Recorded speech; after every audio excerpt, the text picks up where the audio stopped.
एक बहुत ही विशाल एवं घना जंगल था जिसमें एक शेर रहता था। उसी वन में एक लोमड़ी भी रहती थी जो शेर की असिस्टेंट थी।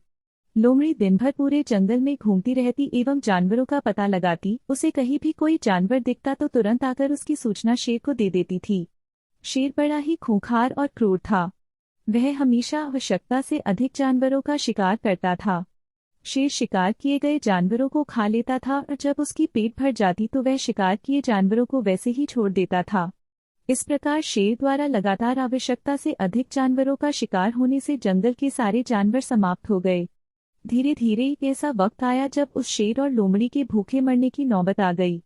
शेर ने अपने असिस्टेंट लोमड़ी से कहा कि वह आसपास के अन्य जंगलों में जाकर दूसरे जानवरों का पता लगाएं जिससे शेर का और लोमड़ी का दोनों का पेट भर सके। उसी विशाल जंगल में एक बहुत बड़ी नदी बहती थी। उस नदी के बीच में एक टापू था। उस टापू पर सारे शाकाहारी जानवर जैसे हिरन, खरगोश, बंदर, बकरी, भेड़ जैसे जानवर वर्षों से वहीं रहते थे। चारों तरह से नदी से घिरा होने के कारण टापू पर कोई दूसरा बाहरी जानवर नहीं आ पाता था। लोमड़ी उस क्रूर शेर के आदेश मानकर जानवरों का पता लगाने जंगल में निकल पड़ी। लोमड़ी ने जानवरों को बहुत खोजा पर उसे अपने जंगल में कोई भी जानवर नहीं मिला। लोमड़ी पूरी जंगल जानवरों को खोज खोज कर थक गई थी। अब वह हार कर नदी किनारे बैठ गई।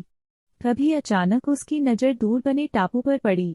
लोमड़ी ने सोचा जरूर ही इस टापू पर कोई न कोई जानवर तो रहते ही होंगे। ऐसा सोचकर जब लोमड़ी नदी में तैरकर जब टापू पर जाकर देखती है तो वहां बहुत सारे शाकाहारी जानवर थे, किंतु कोई भी शेर को चुनौती देने वाला जानवर या बहुत विशाल नहीं था। यह सब देखकर लोमड़ी बहुत खुश हुई और जंगल वापस लौटकर उसने उस शेर को पूरी बात बताई। लोमड़ी की यह बात सुनकर शेर बहुत प्रसन्न हुआ और उसने लोमड़ी को यह बताने के लिए शाबाशी दी। अगले ही दिन शेर अपनी असिस्टेंट लोमड़ी के साथ उस नदी में मौजूद टापू पर जानवरों का शिकार करने के लिए पहुंच गया।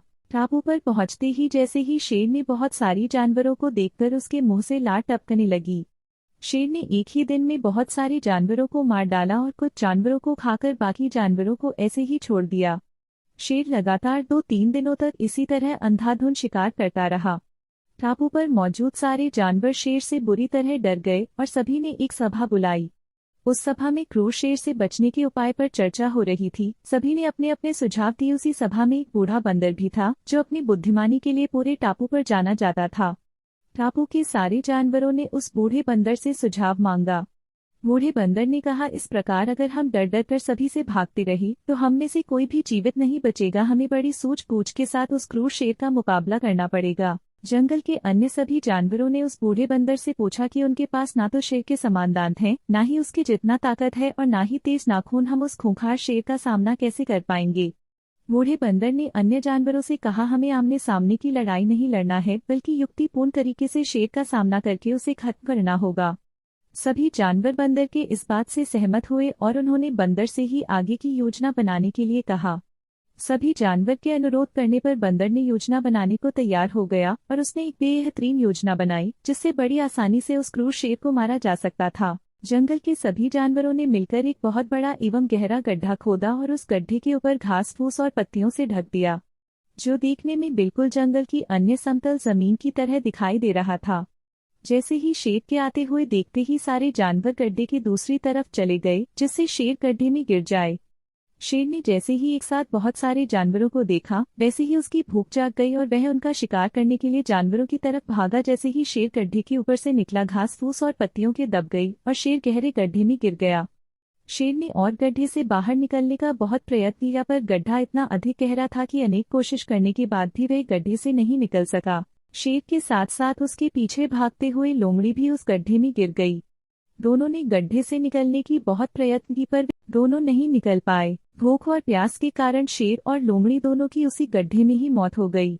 इस प्रकार बूढ़े बंदर और जानवरों की सूझबूझ एवं चालाकी से उन्हें खूंखार शेर से मुक्ति मिल गई और सभी जानवर पहले की तरह हंसी खुशी एवं आजादी से उसी जंगल में रहने लगे।